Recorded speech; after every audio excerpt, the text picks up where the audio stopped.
कक्षा 11वीं के समस्त विद्यार्थियों को हिंदी विषय पठन पाठन की हार्दिक शुभकामनाएं। आज मैं आपके समक्ष मक्का दारोगा पाठ का वाचन, शब्दार्थ, सारांश, भावाभिव्यक्ति एवं प्रश्नोत्तर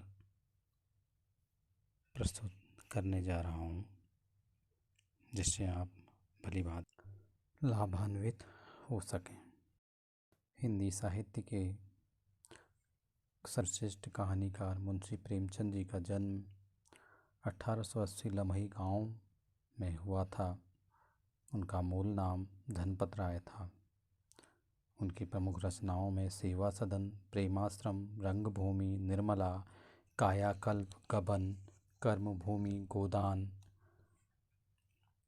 सोजीवतन, मानसरोवर, जो कि 8 खंडों में प्रकाशित है, गुप्तधन, कहानी संग्रह, कर्मला, संग्राम, प्रेम की देवी नाटक हैं, कुछ विचार, विविध प्रसंग, निबंध संग्रह आदि प्रमुख हैं। सन 1936 ईस्वी में उन्होंने इस संसार से विदा ली। प्रेमचंद हिंदी कथा साहित्य के शिखर पुरुष माने जाते हैं। कथा साहित्य के शिखर पुरुष का बचपन अभाव में बीता। स्कूली शिक्षा पूरी करने के बाद पारिवारिक समस्याओं के कारण जैसे तैसे बीए तक की पढ़ाई की। अंग्रेजी में एमए करना चाहते थे, लेकिन जीवन यापन के लिए नौकरी करनी पड़ी। सरकारी नौकरी मिली भी, लेकिन महात्मा गांधी के असहयोग आंदोलन में सक्रिय होने के कारण त्यागपत्र देना पड़ा। राष्ट्रीय आंदोलन से जुड़ने के बावजूद लेखन कार्य सुचारू रूप से चलता रहा। पत्नी शिवरानी देवी के साथ अंग्रेजों के खिलाफ आंदोलनों में हिस्सा लेते रहे। उनके जीवन का राजनीतिक संघर्ष उनकी रचनाओं में सामाजिक संघर्ष बनकर सामने आया, जिसमें जीवन का यथार्थ और आदर्श दोनों था। हिंदी साहित्य के इतिहास में कहानी और उपन्यास की विधा का विकास काल विभाजन प्रेमचंद को ही केंद्र में रखकर किया जाता रहा है। प्रेमचंद पूर्व युग, प्रेमचंद युग, प्रेमचंदोत्तर युग, यह प्रेमचंद के निर्विवाद महत्व का एक स्पष्ट प्रमाण है। वस्तुतः प्रेमचंद ही पहले रचनाकार हैं जिन्होंने कहानी और उपन्यास की विधा को कल्पना और रोमानियत के धुंधलके से निकालकर यथार्थ की ठोस जमीन पर प्रतिष्ठित किया। यथार्थ की जमीन से जुड़कर कहानी किस्सा गोई तक सीमित न रहकर पढ़ने पढ़ाने की परंपरा से भी जुड़ी। इसमें उनकी हिंदुस्तानी, हिंदी उर्दू मिश्रित भाषा का विशेष योगदान रहा। उनके यहाँ हिंदुस्तानी भाषा अपने पूरे ठाट बाट और जातीय स्वरूप के साथ आई है। उनका आरंभिक कथा साहित्य कल्पना, संयोग और रोमानियत के ताने बाने से बुना गया है, लेकिन एक कथाकार के रूप में उन्होंने लगातार विकास किया और पंच परमेश्वर जैसी कहानी तथा सेवा सदन जैसे उपन्यास के साथ सामाजिक जीवन को कहानी का आधार बनाने वाले यथार्थवादी कला के अग्रदूत के रूप में सामने आए। यथार्थवाद के भीतर भी आदर्शोन्मुख यथार्थवाद से आलोचनात्मक यथार्थवाद तक की विकास यात्रा प्रेमचंद ने की। आदर्शोन्मुख यथार्थवाद स्वयं उन्हीं की गढ़ी हुई संज्ञा है। यह कहानी और उपन्यास के क्षेत्र में किए गए उनके ऐसे रचनात्मक प्रयासों पर लागू होती है जो कटु यथार्थ का चित्रण करते हुए भी समस्याओं और अंतर्विरोधों को अंततः एक आदर्शवादी और मनोवांछित समाधान तक पहुंचा देती है। सेवा सदन, प्रेमाश्रम आदि उपन्यास और पंच परमेश्वर, बड़े घर की बेटी, नमक का दारोगा आदि कहानियाँ ऐसी ही हैं। बात की उनकी रचनाओं में यह यथार्थवादी आदर्शवादी प्रवृत्ति कम होती गई है और धीरे धीरे वे ऐसी स्थिति तक पहुँचते हैं जहाँ कठोर वास्तविकता को प्रस्तुत करने में वे किसी तरह का समझौता नहीं करते। गोदान उपन्यास और पूस की रात, कफन आदि कहानियाँ इसकी सुंदर उदाहरण हैं।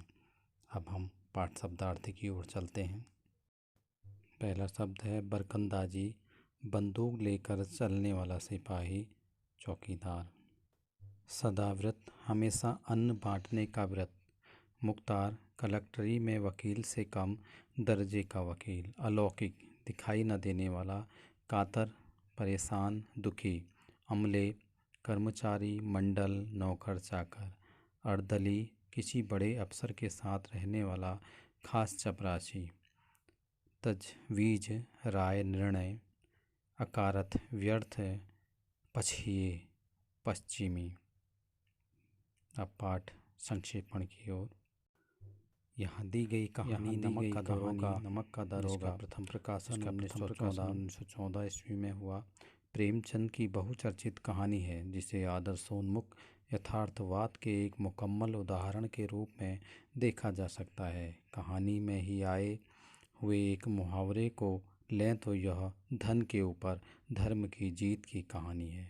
धन और धर्म को हम क्रमशः सद्वृत्ति और असद्वृत्ति, बुराई और अच्छाई, असत्य और सत्य इत्यादि भी कह सकते हैं। कहानी में इनका प्रतिनिधित्व क्रमशः पंडित अलोपीदीन और मुंशी बंशीधर नामक पात्रों ने किया है। ईमानदार कर्मयोगी मुंशी बंशीधर को खरीदने में असफल रहने के बाद पंडित अलोपीदीन अपने धन की महिमा का उपयोग कर उन्हें नौकरी से मुकम्मल करा देते हैं, लेकिन अंततः सत्य के आगे उनका सिर झुक जाता है। वे सरकारी महकमे से बर्खास्त बंशीधर को ऊंचे वेतन और भत्ते के साथ अपनी सारी जायदाद का स्थायी मैनेजर नियुक्त करते हैं और गहरे अपराध बोध से भरी हुई वाणी में निवेदन करते हैं, परमात्मा से यही प्रार्थना है कि वो आपको सदैव वही नदी के किनारे वाला बेमुरौवत उदंड किंतु धर्मनिष्ठ दारोगा बनाए रखे।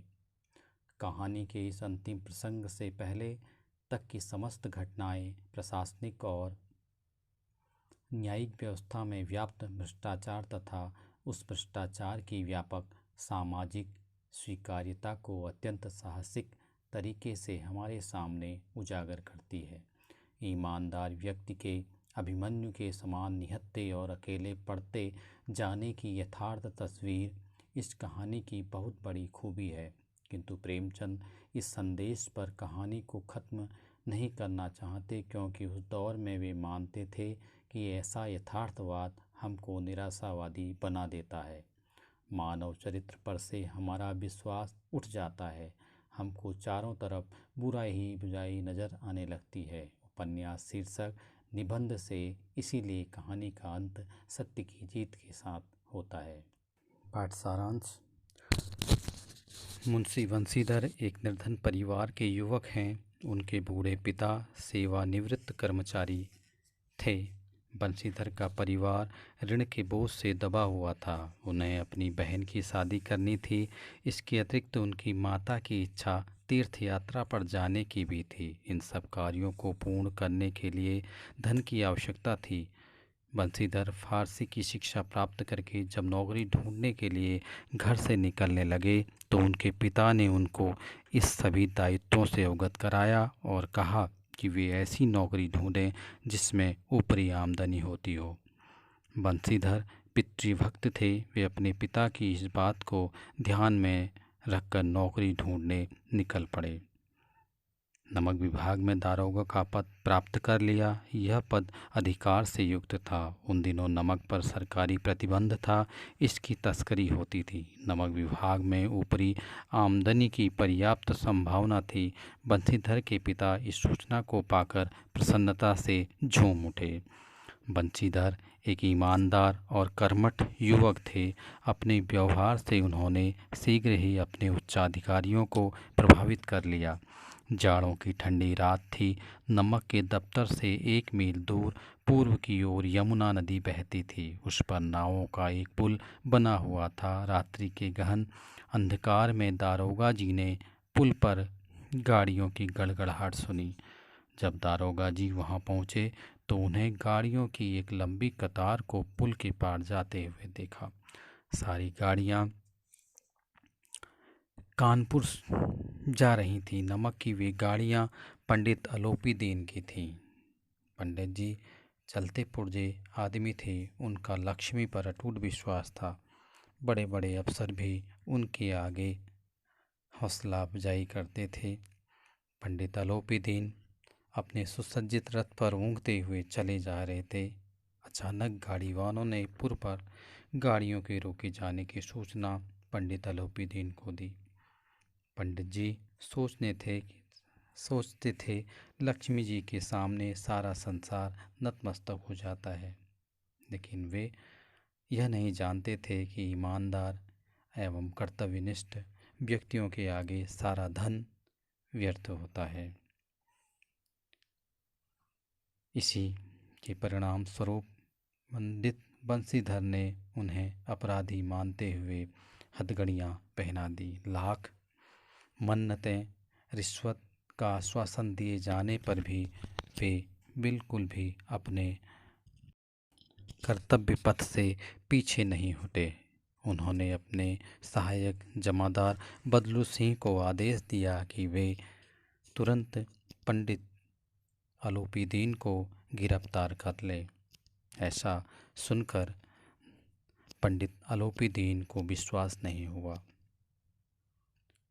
सारे शहर में यह बात चर्चा का विषय बनने लगी कि पहली बार किसी ने पंडित अलोपीदीन पर यह इस प्रकार की धृष्टता करने का साहस किया है। मगर पंडित बंशीधर अपनी कर्तव्यनिष्ठा और ईमानदारी के वशीभूत थे।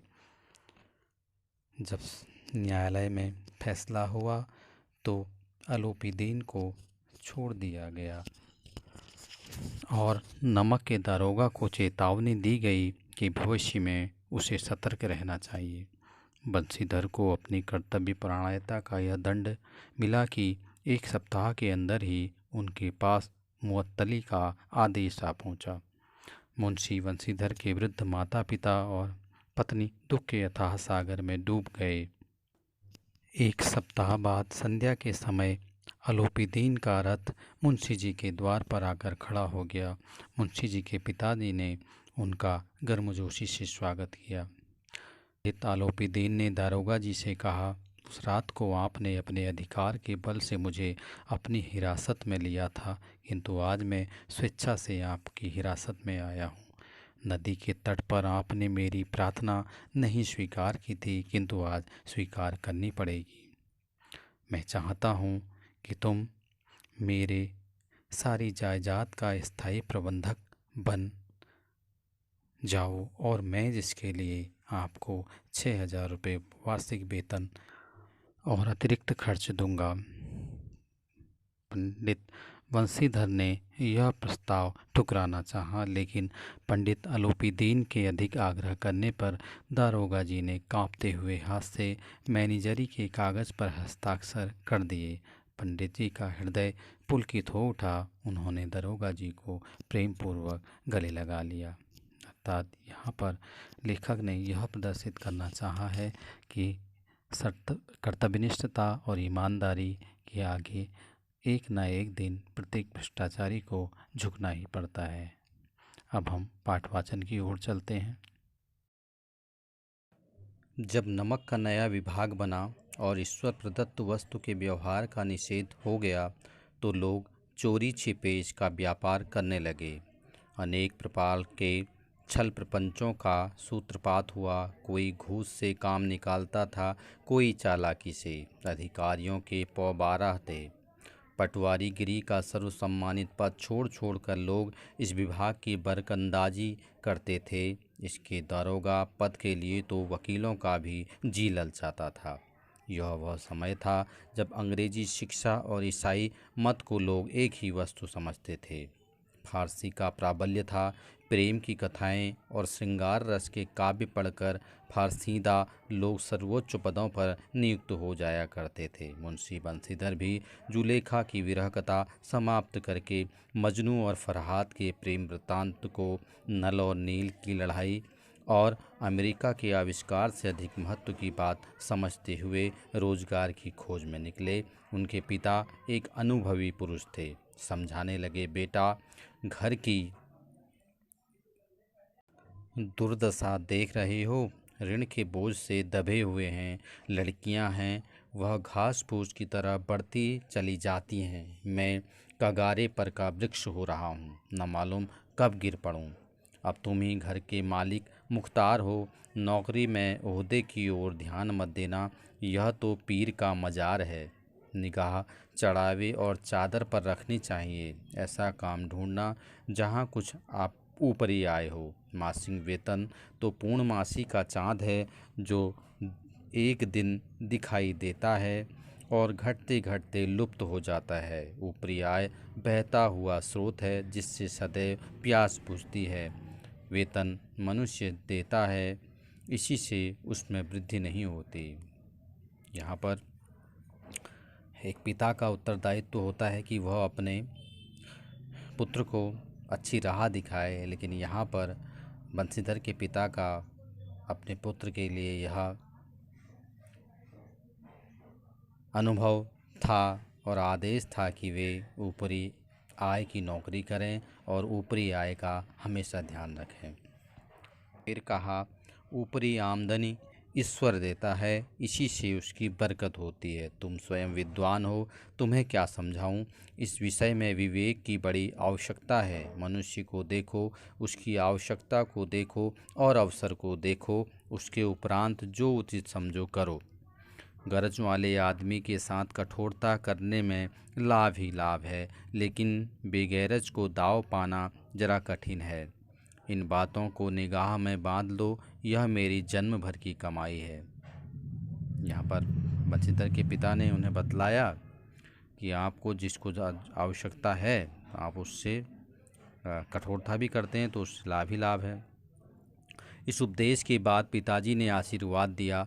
बंशीधर आज्ञाकारी पुत्र थे, ये बातें ध्यान से सुनी और तब घर से चल खड़े हुए। इस विस्तृत संसार में उनके लिए धैर्य अपना मित्र, बुद्धि अपनी पथ प्रदर्शक और आत्मावलंबन ही अपना सहायक था। लेकिन अच्छे शगुन से चले थे। जाते ही जाते नवक विभाग के दारोगा पद पर प्रतिष्ठित हो गए। वेतन अच्छा और ऊपरी आय का तो ठिकाना ही न था। वृद्ध मुंशी जी को सुख संवाद मिला तो फूले न समाये। महाजन कुछ नरम पड़े। कलवार की आशालता लहलहाई। पड़ोसियों के हृदय में सूल उठने लगे। जाड़े के दिन थे और रात का समय। नमक के सिपाही चौकीदार नशे में मस्त थे। मुंशी बंशीधर को यहाँ आए अभी 6 महीनों से अधिक न हुए थे, लेकिन इस थोड़े समय में ही उन्होंने अपनी कार्यकुशलता और उत्तम आचार से अफसरों को मोहित कर लिया था। अफसर लोग उन पर बहुत विश्वास करने लगे। नमक के दफ्तर से 1 मील पूर्व की ओर जमुना बहती थी। उस पर नावों का एक पुल बना हुआ था। दारोगा जी किवाड़ बंद किए मीठी नींद से सो रहे थे। अचानक आँख खुली तो नदी के प्रवाह की जगह गाड़ियों की गड़गड़ाहट तथा मल्लाहों का कोलाहल सुनाई दिया। उठ बैठे। इतनी रात गए, गाड़ियाँ क्यों नदी के पार जाती हैं? अवश्य कुछ न कुछ गोलमाल है। तर्क ने भ्रम को पुष्ट किया। उन्हें लगा कि कहीं न कहीं कोई गड़बड़ है। इतनी रात को कहाँ से ये गाड़ियाँ आ रही हैं? और उनका यह तर्क ने उनके भ्रम को मजबूती दी। वर्दी पहनी, तमंचा जेब में रखा और बात की बात में घोड़ा बढ़ाए हुए पुल पर आ पहुँचे। गाड़ियों की एक लंबी कतार पुल के पार जाती दिखी। डांट कर पूछा, किसकी गाड़ियाँ हैं? थोड़ी देर सन्नाटा रहा। आदमियों में कुछ कानाफूसी हुई। तब आगे वाले ने कहा, पंडित अलोपी दीन की। कौन पंडित अलोपी दीन? दातागंज के। मुंशी बंशीधर चौंके। पंडित अलोपी दीन इस इलाके के सबसे प्रतिष्ठित जमींदार थे। लाखों रुपए का लेन देन करते थे। इधर छोटे से बड़े कौन ऐसे थे जो उनके ऋणी न हों। व्यापार भी बड़ा लंबा चौड़ा था। बड़े चलते पुर्जे आदमी थे। अंग्रेज अफसर उनके इलाके में शिकार खेलने आते और उनके मेहमान होते। 12 मास सदाव्रत चलता था। मुंशी जी ने पूछा, गाड़ियाँ कहाँ जाएंगी? उत्तर मिला, कानपुर। लेकिन इस प्रश्न पर कि इनमें क्या है, सन्नाटा छा गया। दारोगा साहब का संदेह और भी बढ़ा। कुछ देर तक उत्तर की बाट देखकर वह जोर से बोले, क्या तुम सब गूंगे हो गए हो? हम पूछते हैं ना, इनमें क्या लदा है? जब इस बार भी कोई उत्तर न मिला तो उन्होंने घोड़े को एक गाड़ी से मिलाकर बोरे को टटोला। भ्रम दूर हो गया। यह नमक के ढेले थे। पंडित आलोपीदीन अपने सजीले रथ पर सवार कुछ सोते कुछ जागते चले आते थे। अचानक कई गाड़ी वालों ने घबराए हुए आकर जगाया और बोले, महाराज, दारोगा ने गाड़ियां रोक दी हैं और घाट पर खड़े आपको बुलाते हैं। पंडित आलोपीदीन का लक्ष्मी जी पर अखंड विश्वास था। वह कहा करते थे कि संसार का तो कहना ही क्या, स्वर्ग में भी लक्ष्मी का ही राज है। उनका यह कहना यथार्थ ही था। न्याय और नीति सब लक्ष्मी के ही खिलौने हैं। इन्हें वह जैसे चाहती है नचाती है। लेटे ही गर्व से बोले, चलो हम आते हैं। यह कहकर पंडित जी ने बड़ी निश्चिंतता से पान के बीड़े लगाकर खाए। फिर लिहाफ ओढ़े हुए दारोगा के पास आकर बोले, बाबूजी आशीर्वाद। कहिए, हमसे ऐसा कौन सा अपराध हुआ कि गाड़ियाँ रोक दी गईं?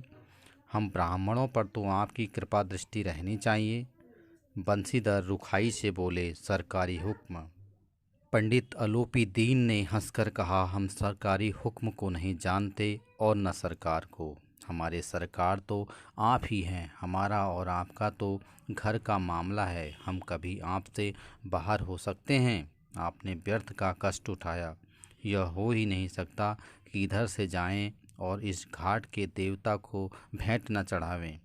मैं तो आपकी सेवा में स्वयं ही आ रहा था।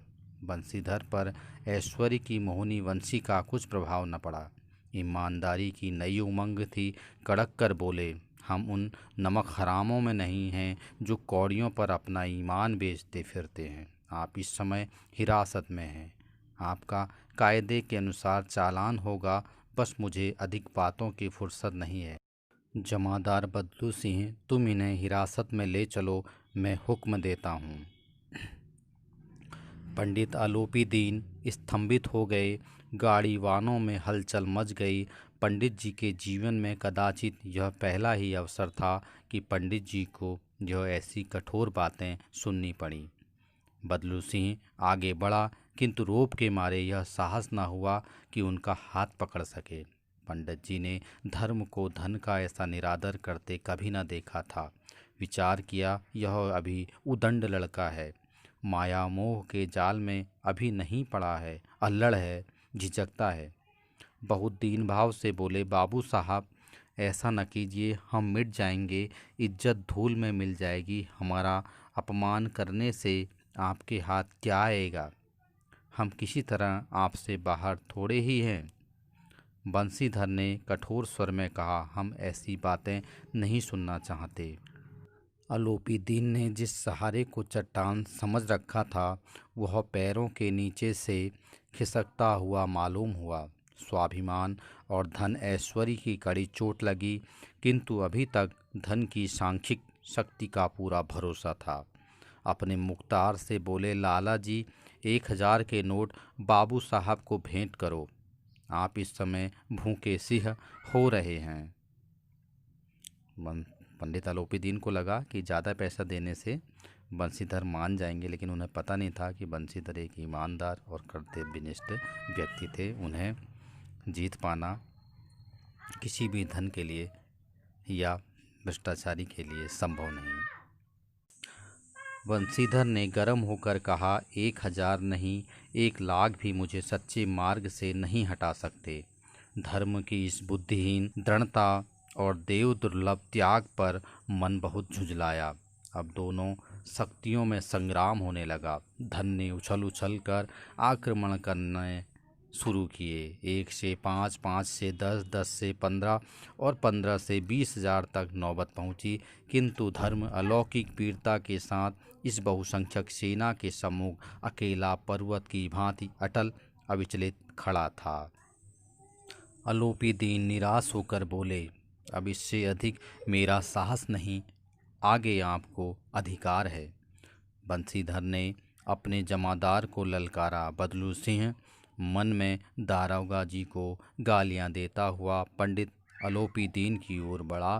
पंडित घबराकर 2-3 कदम पीछे हट गए। अत्यंत दीनता से बोले, बाबू साहब, ईश्वर के लिए मुझ पर दया कीजिए। मैं 25,000 पर निपटारा करने को तैयार हूँ। असंभव बात है। 30,000 पर किसी तरह भी संभव नहीं। क्या 40,000 पर भी नहीं? 40,000 नहीं, 40 लाख पर भी असंभव है। बदलू सिंह, इस आदमी को अभी हिरासत में ले लो। अब मैं एक शब्द भी नहीं सुनना चाहता। धर्म ने धन को पैरों तले कुचल डाला। अलोपी दीन ने एक हृष्ट पुष्ट मनुष्य को हथकड़ियाँ लिए हुए अपनी तरफ आते देखा। चारों ओर निराश और कातर दृष्टि से देखने लगे। इसके बाद एकाएक मूर्छित होकर गिर पड़े। दुनिया सोती थी, पर दुनिया की जीभ जागती थी। सवेरे देखिए तो बालक वृद्ध सबके मुंह से यही बात सुनाई देती थी। जिसे देखिए वही पंडित जी के इस व्यवहार पर टीका टिप्पणी कर रहा था। निंदा की बौछारें हो रही थी, मानो संसार से अब पापी का पाप कट गया। पानी को दूध के नाम से बेचने वाला ग्वाला, कल्पित रोजनामचे भरने वाले अधिकारी वर्ग, रेल में बिना टिकट सफ़र करने वाले बाबू लोग, जाली दस्तावेज बनाने वाले सेठ और साहूकार, यह सब के सब देवताओं की भांति गर्दनें चला रहे थे। जब दूसरे दिन पंडित अलोपी दीन अभियुक्त होकर कांस्टेबलों के साथ हाथों में हथकड़ियाँ, हृदय में ग्लानि और शोभ भरे लज्जा से गर्दन झुकाए अदालत की तरफ चले तो सारे शहर में हलचल मच गई। मेलों में कदाचित आंखें इतनी व्यग्र न होती होंगी। भीड़ के मारे छत और दीवार में कोई भेद न रहा। किंतु अदालत में पहुंचने की देर थी। पंडित अलोपी दीन इस अगाध वन के सिंह थे। अधिकारी वर्ग उनके भक्त, अमले उनके सेवक, वकील मुख्तार उनके आज्ञापालक और अर्दली, चपरासी तथा चौकीदार तो उनके बिना माल के गुलाम थे। उन्हें देखते ही लोग चारों तरफ से दौड़े। सभी लोग विस्मित हो रहे थे, इसलिए नहीं कि अलोपी दीन ने क्यों यह कर्म किया, बल्कि इसलिए कि वह कानून के पंजे में कैसे आए। ऐसा मनुष्य जिसके पास असाध्य साधन करने वाला धन और अनन्य वाचालता हो, वह क्यों कानून के पंजे में आए। प्रत्येक मनुष्य उनसे सहानुभूति प्रकट करता था। बड़ी तत्परता से इस आक्रमण को रोकने के निमित्त वकीलों की एक सेना तैयार की गई। न्याय के मैदान में धर्म और धन में युद्ध ठन गया। बंसीधर चुपचाप खड़े थे। उनके पास सत्य के सिवा न कोई बल था, न स्पष्ट भाषण के अतिरिक्त कोई शस्त्र। गवाह थे, किंतु लोभ से डांवाडोल। यहाँ तक कि मुंशी जी को न्याय भी अपनी ओर से कुछ खिंचा हुआ दीख पड़ता था। वह न्याय का दरबार था, परंतु उसके कर्मचारियों पर पक्षपात का नशा छाया हुआ था। किंतु पक्षपात और न्याय का क्या मेल। जहाँ पक्षपात हो वहाँ न्याय की कल्पना भी नहीं की जा सकती। मुकदमा शीघ्र ही समाप्त हो गया। डिप्टी मजिस्ट्रेट ने अपनी तजवीज़ में लिखा, पंडित अलोपी दीन के विरुद्ध दिए गए प्रमाण निर्मूल और भ्रमात्मक हैं। वह एक बड़े भारी आदमी हैं। यह बात कल्पना के बाहर है कि उन्होंने थोड़े लाभ के लिए ऐसा दुस्साहस किया हो। यद्यपि नमक के दारोगा मुंशी बंसीधर का अधिक दोष नहीं है, लेकिन यह बड़े खेद की बात है कि उसकी उदंडता और विचारहीनता के कारण एक भले मानुष को कष्ट झेलना पड़ा। आपने देखा होगा अक्सर पैसे वाले के सारे अधिकारी गुलाम होते हैं, और जो ईमानदार ऑफिसर अधिकारी होता है उसे ही हमेशा जो है लज्जित होना पड़ता है। हम प्रसन्न हैं कि वह अपने काम से सजग और सचेत रहता है, किंतु नमक से मुकदमे की बड़ी हुई नमक हलाली ने उसके विवेक और बुद्धि को भ्रष्ट कर दिया। भविष्य में उसे होशियार रहना चाहिए। वकीलों ने यह फैसला सुना और उछल पड़े। पंडित अलोपी दीन मुस्कुराते हुए बाहर निकले। स्वजन बांधवों ने रुपयों की लूट की। उदारता का सागर उमड़ पड़ा। उसकी लहरों ने अदालत की नींव तक हिला दी।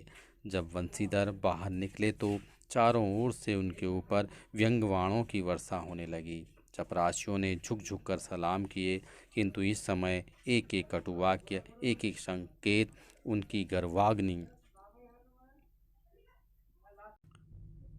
को प्रज्वलित कर रहा था।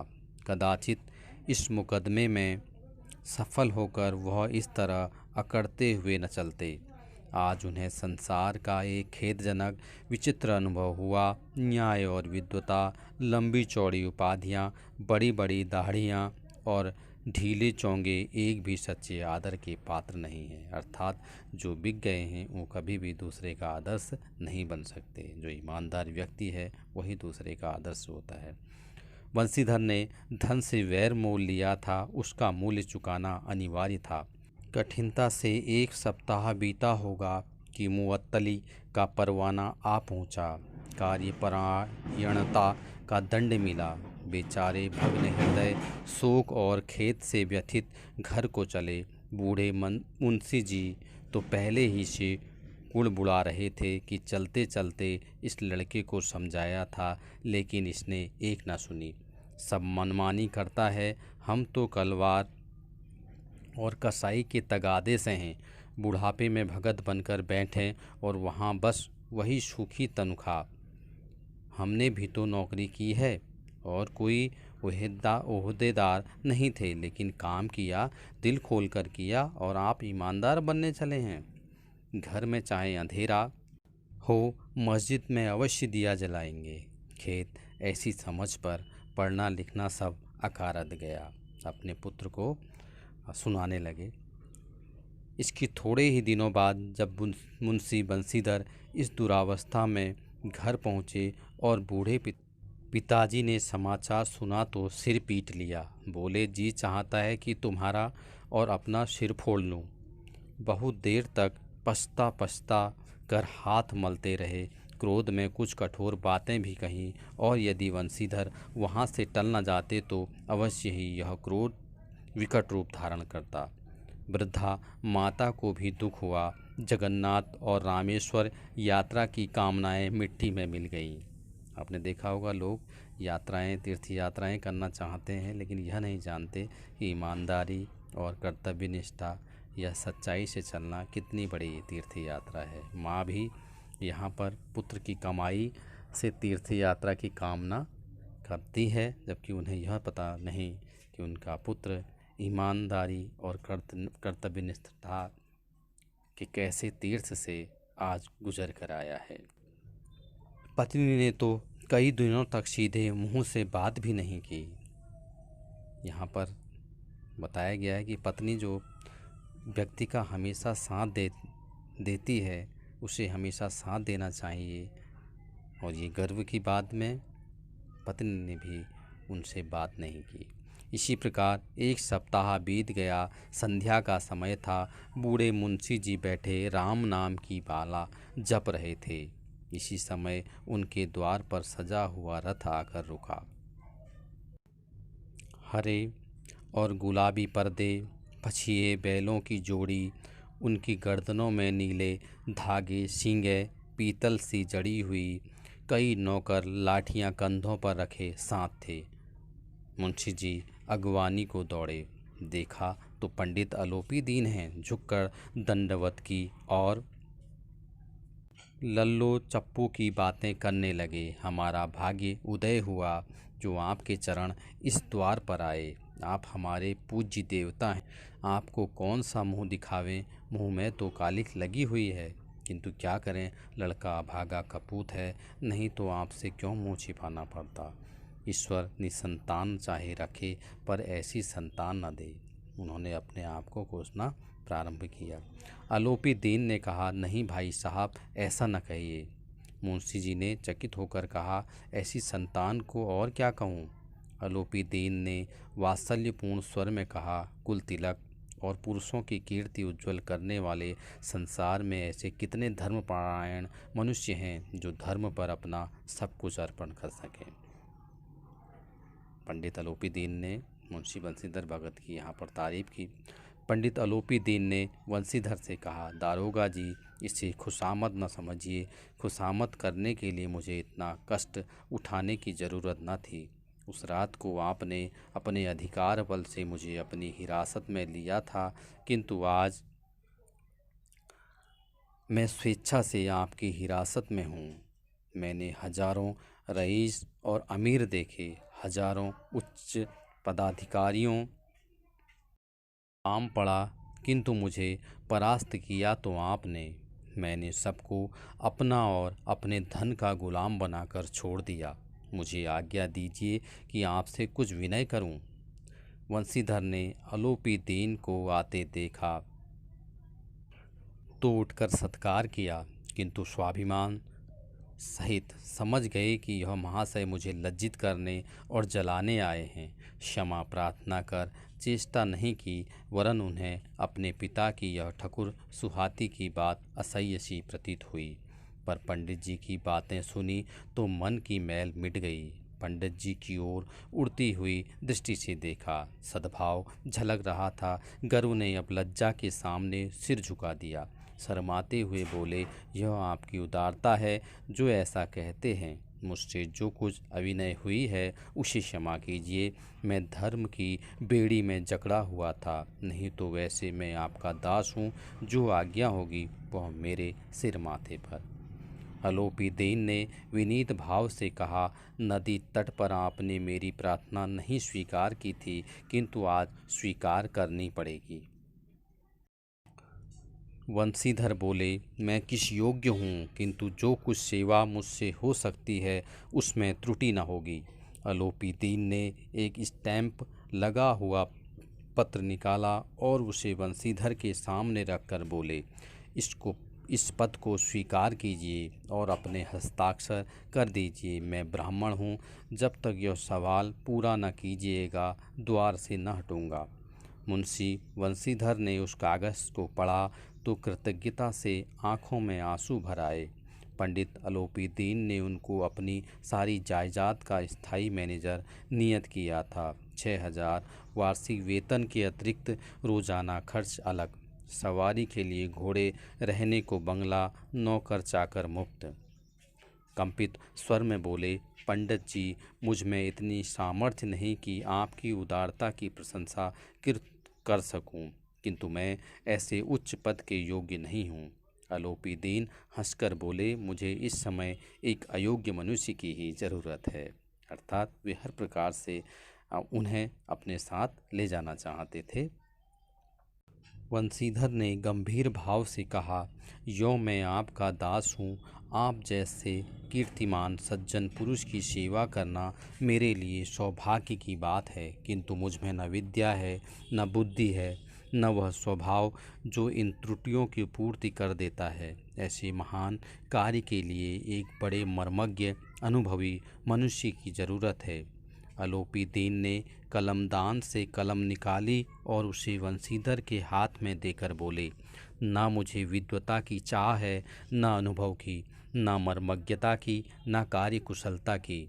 इन गुणों के महत्व का परिचय खूब पा चुका हूँ। अब सौभाग्य और सुअवसर ने मुझे वह मोती दे दिया है जिसके सामने योग्यता विद्वता की चमक फीकी पड़ जाती है। यह कलम लीजिए, अधिक सोच विचार न कीजिए, दस्तखत कर दीजिए। परमात्मा से यही प्रार्थना है कि वह आपको सदैव वही नदी के किनारे वाला बेमुरौवत, उदंड, कठोर परंतु धर्मनिष्ठ दारोगा बनाए रखे। वंशीधर की आंखें डबडबा आईं। हृदय के संकुचित पात्र में इतना एहसास न समा सका। एक बार फिर पंडित जी की ओर भक्ति और श्रद्धा की दृष्टि से देखा और कांपते हुए हाथ से मैनेजरी के कागज़ पर हस्ताक्षर कर दिए। अलोपी दीन ने प्रफुल्लित होकर उन्हें गले लगा लिया। तो यह था एक ऐसा पाठ जो प्रत्येक व्यक्ति को ईमानदारी, कर्तव्यनिष्ठता, सत्यता की शक्ति का परिचय प्रदान करता है। मैं आशा करता हूँ कि सभी विद्यार्थी इस पाठ को पढ़कर इन जीवन मूल्यों को अपने जीवन में स्थान देकर अपने लक्ष्य को प्राप्त करने का प्रयास करेंगे। अब प्रश्न की ओर। पहला प्रश्न है, कहानी का कौन सा पात्र आपको सर्वाधिक प्रभावित करता है और क्यों? पाठ को भली भांति पढ़कर आप समझ चुके होंगे कि कहानी का पात्र मुंशी बंशीधर हमको सर्वाधिक प्रभावित करते हैं, क्योंकि उनके चरित्र में ऐसी अनेकों विशेषताएं हैं जो हमें ग्रहण करने हेतु प्रेरणा देती हैं, जिनमें आत्मविश्वास, स्वावलंबन, कर्तव्यपरायण, व्यवहार कुशल, निर्भीक, साहसी और ईमानदारी ऐसे गुण हैं जो एक व्यक्ति को सदैव सम्मान प्रदान करते रहते हैं। जो सारे गुण स्वयं बंशीधर में मौजूद थे। अतः हम कहानी का सर्वश्रेष्ठ पात्र मुंशी बंशीधर को ही मानते हैं। प्रश्न नंबर दूसरा, कहानी नमक का दारोगा कहानी में पंडित आलोपी दीन के व्यक्तित्व के कौन से दो पहलू उभर कर आते हैं? आपने देखा होगा कि एक ओर पहले बंशीधर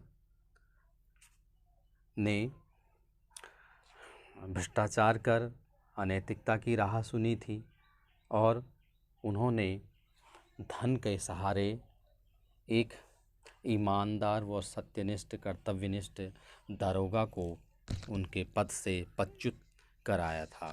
वहीं दूसरी ओर उन्होंने अपने उदार हृदय और वास्तविकता को आत्मसात करते हुए मुंशी जी को अपनी संपूर्ण जायदाद का मैनेजर नियुक्त कर एक उदार हृदय का परिचय दिया था, जो कि प्रायः बहुत कम ही देखने को मिलता है। अतः हम यहाँ पर कह सकते हैं कि हमें पंडित आलोपी दीन के व्यक्तित्व के दो पक्ष, अनैतिक कार्यों के प्रति रुचि,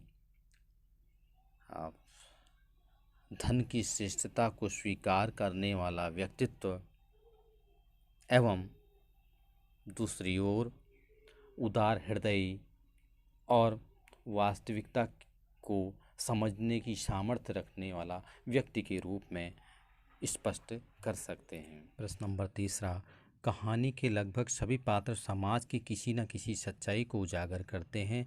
निम्नलिखित पात्रों के संदर्भ में पाठ से उस अंश को उद्धृत करते हुए बताइए कि यह समाज की किस सच्चाई को उजागर करते हैं। वृद्ध मुंशी, आपने देखा होगा जो वृद्ध मुंशी जी थे उनका कहना ही यही था कि हमेशा हमें ऊपरी आमदनी करनी चाहिए, और आपने देखा कि जैसे ही उनके पुत्र बंशीधर ने ईमानदारी का परिचय दिया तो उन्होंने उसे बुरा भला कहा, और जैसे ही उनके पास पंडित आलोपी दीन पहुँचे तो वो उनकी सेवा करने लगे और उनके सामने अपने पुत्र को ही भला बुरा कहकर उनके सम्मान में अपने शब्द प्रकट करने लगे। यह वास्तव में ऐसा ही होता है कि जो लोग लालची प्रवृत्ति के होते हैं वो दूसरे को की धन दौलत को ही श्रेष्ठ समझते हैं। अपने पुत्र की योग्यताओं को वे बिल्कुल भी तवज्जो नहीं देते, जो कि सर्वथा गलत होता है। वकील, आपने देखा जब वकीलों ने यह सुना कि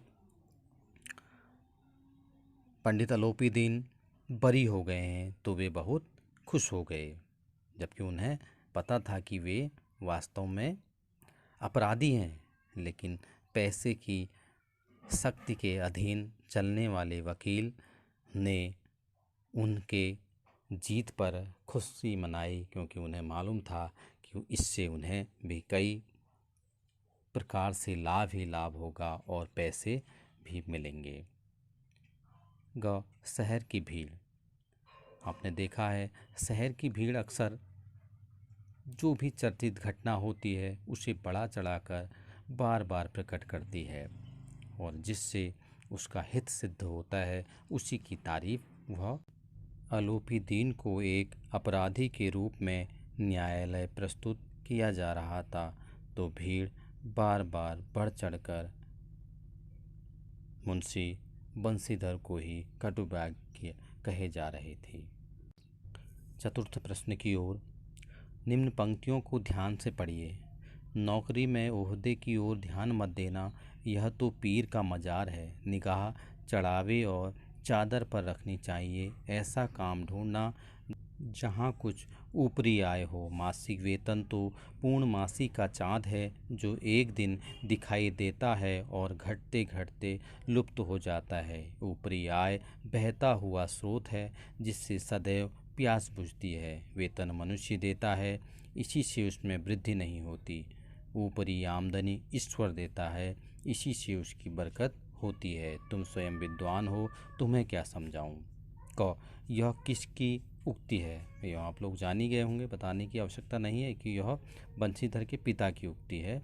मासिक वेतन को पूर्णमासी का चाँद क्यों कहा गया है? मासिक वेतन को पूर्णमासी का चाँद इसलिए कहा गया है क्योंकि वह माह में एक बार आता है और धीरे धीरे कम होता चला जाता है। ऐसे ही जिस प्रकार से पूर्णमासी का चाँद एक दिन पूरा निकलता है और धीरे धीरे वह कम होता जाता है। क्या आप एक पिता के इस वक्तव्य से सहमत हैं? नहीं, मैं एक पिता के इस वक्तव्य से बिल्कुल भी सहमत नहीं हूँ क्योंकि पिता का यह कर्तव्य है कि वह सदैव अपने पुत्र को अच्छी सीख दे जिससे उसका जीवन सुखमय हो सके। रिश्वतखोरी एक पाप है, यह भ्रष्ट आचरण के अंतर्गत आता है जिसका वह कभी भी अनुसरण करना न सिखाए। प्रश्न नंबर 5। नमक का दारोगा कहानी के कोई दो अन्य शीर्षक बताते हुए उसके आधार को भी स्पष्ट कीजिए। अनेक शीर्षक इस कहानी के हो सकते हैं, जैसे कर्तव्यनिष्ठ दारोगा, ईमानदार व्यक्ति, जीवन में सच्चाई का महत्व, जीवन में सच्चाई की कीमत, वास्तविक सच्चाई का पुरस्कार। यह इनमें से कोई भी शीर्षक आप चुन सकते हैं और आपको ऐसा क्यों लगा यह आप लिख सकते हैं। मुझे जैसे इसका शीर्षक ईमानदारी का परिचय, क्योंकि इसमें मुंशी बंशीधर ने एक अपने सत्कर्मों और अपनी कर्तव्य निष्ठा से ईमानदारी का ऐसा परिचय दिया जो प्रायः देखने में कम मिलता है। दूसरा, ईमानदारी का पुरस्कार। आपने देखा कि किस प्रकार से बंशीधर पहले अपने पद से पदच्युत हुए लेकिन बाद में उन्होंने एक भ्रष्ट व्यक्ति को भी बदल कर ईमानदारी को समझने की क्षमता प्रदान कर एक अच्छा इंसान बना दिया। अब हम प्रश्न 6 की ओर चलते हैं। कहानी के अंत में आलोपी दीन के बंशीधर को मैनेजर नियुक्त करने के पीछे क्या कारण हो सकते हैं? तर्क सहित उत्तर दीजिए। आप इस कहानी का अंत किस प्रकार करते? कहानी के अंत में आलोपी दीन बंशीधर को अपना मैनेजर नियुक्त कर देते हैं, इसके पीछे अनेक कारण हो सकते हैं। पहला, आलोपी दीन का हृदय परिवर्तन हो गया था और वे जीवन की वास्तविकता को समझ गए थे। दूसरा, वे अपने किए पर पछता रहे थे कि उन्होंने किस प्रकार से एक ईमानदार व्यक्ति को निर्दोष होते हुए भी दोषी कायम कर दिया था। तीसरा, वे बंशीधर को अपना स्थायी मैनेजर नियुक्त कर स्वयं जीवन की वास्तविकता को आत्मसात कर ईश्वर की ओर उन्मुख हो गए थे और वे अब निश्चिंत होकर इस राह पर चलना चाहते थे जिस राह का सच्चा साथी मुंशी बंशीधर था। आशा करता हूँ कि सारे विद्यार्थी इस पाठ को भली भांति समझ चुके होंगे और वे इस पाठ के प्रत्येक प्रश्न का उत्तर अपने विचार क्षमता से करने में समर्थ होंगे। इसी आशा से एक बार आप सभी का पुनः धन्यवाद।